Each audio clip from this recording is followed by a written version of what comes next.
టాలీవుడ్ లో హాట్ బ్యూటీగా పేరు తెచ్చుకున్న ముద్దుగుమ్మల్లో నిధి అగర్వాల్ ఒకరు. ఇప్పుడు ఈ చిన్నది వరుస సినిమాలతో దూసుకుపోతుంది. మున్నా మైకల్ సినిమాతో బాలీవుడ్ లోకి హీరోయిన్ గా అడుగుపెట్టింది ఈ అందాల తార. ఆ తర్వాత తెలుగులో నాగ చైతన్య హీరోగా నటించిన సవ్యసాచి సినిమాతో టాలీవుడ్ లోకి ఎంట్రీ ఇచ్చింది. ఆ తర్వాత బ్యాక్ టు బ్యాక్ సినిమాలు చేసింది. అక్కినేని యంగ్ హీరో అఖిల్ తో కలిసి మిస్టర్ మజ్ను, ఆ తర్వాత రామ్ పోతినేనితో ఇస్మార్ట్ శంకర్ సినిమాతో హిట్ అందుకుంది. ఇస్మార్ట్ శంకర్ సినిమాలో తన అందంతో ఆకట్టుకుంది. సవ్యసాచి, మిస్టర్ మజ్ను, ఇస్మార్ట్ శంకర్ హీరో సినిమాలు చేసింది. మొత్తంగా ఈ చిన్నది 8 సినిమాలు చేసింది. వాటిలో ఒకే ఒక్కటి హిట్ అందుకుంది. ఇప్పుడు 2 పాన్ ఇండియా సినిమాలు చేస్తుంది. వాటిలో పవన్ కళ్యాణ్ హరిహర వీరమల్లు సినిమా ఒకటి. ఈ సినిమా షూటింగ్ శరవేగంగా జరుగుతోంది.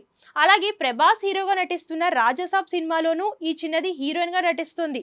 ఈ 2 సినిమాల తర్వాత నిధి అగర్వాల్ క్రేజ్ మరింత పెరగనుంది. హరిహర వీరమల్లు సినిమా త్వరలోనే ప్రేక్షకుల ముందుకు రానుంది. ఇదిలా ఉంటే తాజాగా హరిహర వీరమల్లు ప్రమోషన్స్ లో నిధి అగర్వాల్ చేసిన కామెంట్స్ ఇప్పుడు ఇండస్ట్రీలో తెగ వైరల్ అవుతున్నాయి. పవన్ కళ్యాణ్ తో నటించడం గురించి ఆమె మాట్లాడుతూ, పవన్ కళ్యాణ్ చాలా మంచి మనిషి, ఆయనతో సినిమా చేయడం నా అదృష్టం. పవన్ కళ్యాణ్ తో ఒక్క సినిమా చేసినా అది 100 సినిమాలతో సమానం. ఈ సినిమాలో నా పాత్ర చాలా కీలకంగా ఉంటుంది. సినిమాలో నా పాత్ర పేరు పంచమి. సినిమాలో నా పాత్ర సాహసోపేతంగా ఉంటుంది అని చెప్పుకొచ్చింది.